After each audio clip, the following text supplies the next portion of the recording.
Hello students, chapter number 10 वृत्त। वृत्त के हम सबसे पहले कुछ कॉन्सेप्ट देख लेते हैं। वृत्त एक गोल आकृति है जिसके अंदर वाला बीच वाला बिंदु को क्या बोलते हैं? केंद्र बिंदु। ये क्या है? ये बिंदु है, ये केंद्र, इसको केंद्र बिंदु भी बोलते हैं। ऐसे ही ये क्या है? जो इस तरह की जितनी भी लाइनें होती हैं इनको हम बोलते हैं त्रिज्या। एक वृत्त में बहुत सारी त्रिज्याएं हो सकती हैं, ठीक है। आपने झंडा देखा होगा अपने तिरंगे में, क्या है? बीच के अंदर अशोक चक्र है, उसके अंदर कितनी तीलियां हैं? वो सभी त्रिज्या दिखाती हैं, ठीक है। इस तरह से जो तीलियां हैं तो वो त्रिज्या को शो कर रही होती हैं। और ये होता है व्यास। अगर ये जो लाइन है ए से लेके सी है, ये क्या है? व्यास। और यहाँ से अगर ये बी से लेके हमने डी लाइन ले ली है, ये भी व्यास है, ये भी व्यास है। केंद्र से लेके जो वृत्त तक लाइन आती है इसको तो हम त्रिज्या बोलते हैं, लेकिन दोनों तरफ से वृत्त के ऊपर ये सीधी जो रेखा होती है जो केंद्र से होके गुजरती है उसको हम व्यास कहते हैं। त्रिज्याखंड दो त्रिज्याओं से घिरी हुई आकृति है ये, ठीक है। ये त्रिज्याखंड इस तरफ भी बन सकता था। पिज्ज़ा खाते हो ना, तो पिज्ज़ा जो ये पार्ट होते हैं ये क्या है? त्रिज्याखंड होते हैं, ठीक है। और ये जो लाइन है इसको बोलते हैं जीवा। ऐसी लाइनें कितनी भी खींच सकते हैं हम वृत्त के अंदर। ये भी हो गई, ये भी हो गई। और केंद्र से होकर जाने वाली आप देखोगे सबसे बड़ी जीवा होती है। जो व्यास है वो सबसे बड़ी जीवा होती है वृत्त की। और ये जो जीवा है इसको दो वृत्तखंड में बांध देता है। देखो, ये भी एक वृत्तखंड है और एक छोटा वाला वृत्त का खंड। वृत्त का खंड यानी वृत्त का एक पार्ट, ठीक है। ये होता है वृत्तखंड। वृत्तखंड और त्रिज्याखंड में क्या फर्क है? त्रिज्याखंड त्रिज्याओं से घिरा है, वृत्तखंड क्या है? जीवा से बनता है। और जो हमारे इस चैप्टर में यूज होंगी वो है एक वृत्त का जो है एक रेखा के साथ क्या रिलेशन बनता है। या तो हो सकता है वृत्त से वो कोई रेखा है थोड़ी दूर है तो उसको कहीं पे प्रतिच्छेद नहीं कर रही, इसलिए उसको अप्रतिच्छेदी रेखा बोलते हैं, ठीक है। हो सकता है जो रेखा है वृत्त के बिल्कुल बीच से ऐसे कट के चली जाए, उसको छेद कर रही है ना वृत्त के अंदर एक तरह से, तो इसका नाम क्या है? छेदक रेखा। छेदक रेखा इसको दो पॉइंट्स पे काटती है। कोई भी छेदक रेखा वृत्त को दो, तो कोई और छेदक रेखा लें हम तो ये भी एक छेदक रेखा है, ठीक है। कितनी भी छेदक रेखा हम खींच पा रहे हैं, आपको कॉन्सेप्ट समझना है कि छेदक रेखा ये है। उसके बाद सबसे इम्पोर्टेंट इसके अंदर स्पर्श रेखा। वृत्त को एक बिंदु पर स्पर्श करेगी। वृत्त को एक बिंदु पे जो स्पर्श करती है वो होती है स्पर्श रेखा। स्पर्श रेखा जो इसको साइड से टच कर रही है, ये देखो एक बिंदु पे स्पर्श करेगी। ये देखो यहाँ पे अगर इस बिंदु की बात करें तो यहाँ पे भी स्पर्श कर सकती है। कोई और बिंदु लें हम वृत्त पे तो वो भी स्पर्श कर सकती है। एक बिंदु पे स्पर्श करती है उसको हम बोलते हैं स्पर्श रेखा। देखो यहाँ पे इस तरह के कुछ क्वेश्चन आएंगे आपको 10th चैप्टर में। त्रिज्या आपने पढ़ी, ये है स्पर्श रेखा जो एक बिंदु पे प्रतिच्छेद कर रही है। और यहाँ से स्पर्श रेखा की लंबाई से ये जो कोई दूरी है इसको हम केंद्र से दूरी कहते हैं। और ये जैसे ही क्वेश्चंस में आएगी तो हम इसके बारे में और डिस्कशन करेंगे। तो प्रश्नावली 10.1 का फर्स्ट क्वेश्चन है, एक वृत्त की कितनी स्पर्श रेखाएं हो सकती हैं? एक वृत्त ले लेते हैं सबसे पहले। तो मान लो एक वृत्त ले लिया, क्योंकि ये एक नंबर का क्वेश्चन है, इसके लिए हमें ये नहीं है कि प्रकार से बनाना है, हमने ऐसे रफ बना के इसकी कितनी स्पर्श रेखाएं होती हैं। देखो, कोई भी बिंदु लेंगे उसकी यहाँ स्पर्श रेखा खींच लो, ये स्पर्श रेखा, ठीक है। कितनी भी हम स्पर्श रेखा, जितने बिंदु होंगे वृत्त के उतने स्पर्श रेखाएं खींच सकते हैं। तो एक वृत्त की कितनी स्पर्श रेखाएं हो सकती हैं?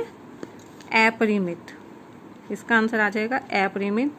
बहुत सारी हो सकती हैं, इनको गिना नहीं जा सकता है अपरिमित का मतलब। तो एक वृत्त की अपरिमित स्पर्श रेखाएं हो सकती हैं।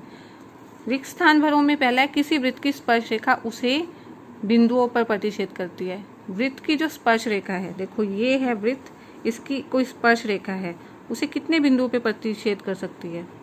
स्पर्श रेखा तो उसे एक ही बिंदु पर प्रतिच्छेद करेगी ना, एक ऐसे लिखो या ऐसे लिख देना, तो ये है आंसर। ठीक है, इन दोनों में से कोई भी लिख सकते हो। एक वृत्त की जो स्पर्श रेखा है उसे सिर्फ एक बिंदु पर प्रतिच्छेद करती है।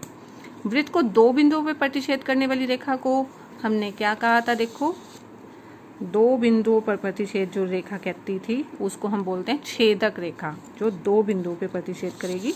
तो इसका आंसर यहाँ पे रेखा वैसे भी बोल दिया, तो यहाँ पे आ जाएगा छेदक। दो बिंदुओं पे, एक बिंदु पे प्रतिच्छेद करने वाली स्पर्श रेखा होती है और दो बिंदुओं पे प्रतिच्छेद करने वाली होती है छेदक रेखा। एक वृत्त की डैश समानांतर स्पर्श रेखाएं हो सकती हैं। समानांतर स्पर्श रेखा खींचनी हो मान लो हमने, तो जैसे ये वृत्त ले लो और इसकी कोई स्पर्श रेखा अगर हमने ये ले लिया एक, तो इसकी समानांतर स्पर्श रेखा देखो, यहाँ अगर यहाँ बनाएंगे तो वो समानांतर नहीं बनेगी, समानांतर तो एक इसके सामने यही बनेगी। तो वृत्त की दो ही समानांतर स्पर्श रेखाएं हो सकती हैं। अगर आपने यहाँ ली थी, अगर लिखते हो तो इसके सामने भी स्पर्श रेखा जो है समानांतर तो एक ही बनेगी।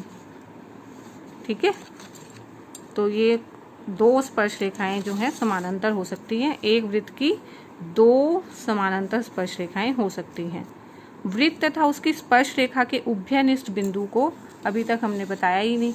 उभयनिष्ठ जो बिंदु है ये स्पर्श रेखा है, ठीक है, और इसका जो उभयनिष्ठ बिंदु है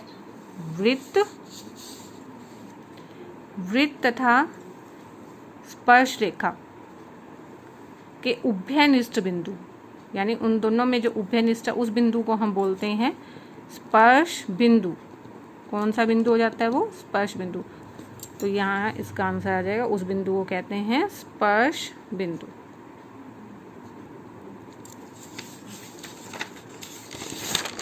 क्वेश्चन नंबर 3,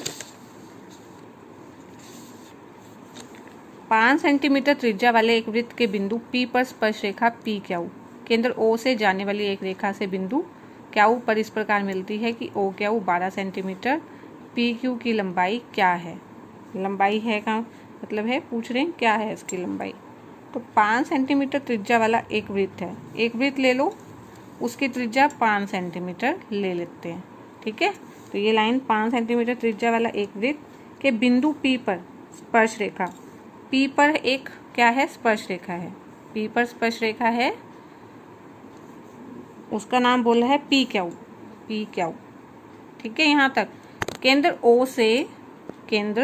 O से जाने वाली एक रेखा से बिंदु क्यू पर इस प्रकार मिलती है। ये केंद्र O से जाने वाली O क्यू पे इस तरह से मिलती है कि जो O क्यू है वो 12 सेंटीमीटर हमें दी गई है। हमें ये OP यानी त्रिज्या दे दी गई है और O क्यू यानी केंद्र से दूरी दी है। तो हमें P क्यू निकालना है, स्पर्श रेखा की लंबाई। हमने प्रेम में 10.1 के अंदर पढ़ लिया है कि ये जो है 90 डिग्री का कोण होता है। अगर OP त्रिज्या है और P क्यू स्पर्श रेखा है, तो जो त्रिज्या है स्पर्श रेखा पर लंब बनाएगी। कोई भी त्रिज्या हम ले लें, जैसे अगर हमने ये त्रिज्या ली है और ये स्पर्श रेखा ली है, तो ये इस पे लंब डालेगी, ये हमेशा 90 डिग्री का कोण बनाएगी। कैसे भी हम इसको ले सकते हैं। अगर कोई त्रिज्या हमने यहाँ ले ली है, ये केंद्र है मान लो, ये अगर त्रिज्या है और ये स्पर्श रेखा है, तो ये इसके ऊपर हमेशा 90 डिग्री का कोण बनाएगी। ये है प्रेम में 10.1। तो इस बात को लिख दिया, स्पर्श बिंदु पर स्पर्श रेखा लंब होती है। तो ये लंब है, ठीक है, ये 90 डिग्री का कोण है, यानी P क्या है? 90 डिग्री का कोण है। अब ये जो त्रिभुज बन गया है OPQ, ये समकोण त्रिभुज बन गया है। समकोण त्रिभुज में हम पाइथागोरस लगा देते हैं। पाइथागोरस प्रेम में क्या कहती है? पाइथागोरस प्रेम में यही कहती है कि कर्ण का स्क्वायर बराबर में लंब का स्क्वायर जमा आधार का स्क्वायर। अब क्वेश्चन के अकॉर्डिंग कर्ण क्या है? O क्या हुआ है? O क्या हुआ यानी 12 सेंटीमीटर, 12 का स्क्वायर हो जाएगा। कर्ण क्या है? 12 का स्क्वायर। लंब क्या है? 5 का स्क्वायर प्लस में आधार यानी P क्यू हमें निकालनी है। P क्यू लंबाई हमें निकालनी है। अब 12 का स्क्वायर, 12 को 12 से गुना कर लें 12 का स्क्वायर का मतलब 12 को 12 से गुना किया 144, बराबर में 5 का स्क्वायर, 5 को 5 से गुना किया 25, जमा आधार का स्क्वायर। अगले स्टेप में इधर जाके माइनस हो जाएगा, 144 में से 25 घटाएंगे 119, बराबर में आधार का स्क्वायर, और जो स्क्वायर है अगले स्टेप में इसका वर्गमूल बन जाएगा। तो आधार वर्गमूल 119 आ जाएगा, यानी पी क्यू की लंबाई क्या आ गई है, वर्गमूल 119। ये है आपका आंसर। ठीक है, इस तरह के आपके 10.2 में भी कई क्वेश्चंस आएंगे। अगर यहाँ पे थोड़ा सा कम समझ में आया तो वहाँ पे आपको और भी क्लियर हो जाएगा। क्वेश्चन नंबर 4, एक वृत्त खींचिए और एक दी हुई रेखा के समानांतर दो ऐसी रेखाएं खींचिए कि उनमें से एक स्पर्श रेखा हो तथा दूसरी छेदक रेखा हो। एक वृत्त खींचिए, खींच लो, उसका केंद्र ओ ले लो, और दी हुई रेखा के समानांतर कोई एक रेखा लेनी है, कहीं पे भी ले सकते हो वो रेखा, हमें बताया नहीं कि अंदर लेनी है बाहर लेनी है, वो तुम्हारी मर्जी है, कहाँ मर्जी लो। अगर मैं ये रेखा यहाँ ले लेती हूँ, कोई रेखा मैंने ए यहाँ ले ली है बाहर, तो एक दी हुई रेखा के समानांतर दो रेखाएं खींचनी है, एक तो उनमें से स्पर्श रेखा होनी चाहिए। स्पर्श रेखा क्या होती है, स्पर्श रेखा अगर इसके समानांतर मैं खींचती हूँ तो या तो यहाँ खींची जाएगी या यहाँ खींची जाएगी। अगर हम इसको स्केल से खींचें तो ये बन जाएगी ऐसे, जैसे ये रेखा अगर हमने ये स्केल से, ये है तो इसके समानांतर अगर हम खींचें तो ये बन गई है समानांतर। ठीक है, जैसे अगर हमने ये बन गई स्पर्श रेखा जो इसको एक बिंदु पे प्रतिच्छेद कर दी है, तथा दूसरी जो है छेदक रेखा हो। छेदक रेखा क्या होती है, जो इसको इसके समानांतर ही लेनी है, इन सबके समानांतर, तो यहाँ इसके बीच में कहीं भी ले लो, ये छेदक रेखा हो जाएगी। स्पर्श रेखा वृत्त को स्पर्श करती है, तो ये बहुत आसान था। ये तो हो गई स्पर्श रेखा और ये है छेदक रेखा। ये बड़ा इजी क्वेश्चन था, आप फिर से देख लो। एक वृत्त खींचे, वृत्त खींच लिया है, और एक दी हुई जो रेखा है इसके समानांतर दो रेखाएं खींचनी है, उनमें से एक स्पर्श रेखा हो। स्पर्श रेखा या तो इस तरफ या इस तरफ बन सकती थी, कहीं मर्जी बना लीजिए, और दूसरी छेदक रेखा आप वृत्त के अंदर से कहीं से भी आप गुजार सकते हैं, तो ये बन जाएगी छेदक रेखा। ये है इसका सॉल्यूशन। अगर वीडियो समझ में आया है, पसंद आया है तो लाइक करके, फ्रेंड्स को शेयर करके, चैनल को सब्सक्राइब कर दीजिए ताकि आप सारा सिलेबस अपना कर सकें। कमेंट बॉक्स में अपने कमेंट्स लिखिए कि आपको और किस एक्सरसाइज के नोट्स चाहिए।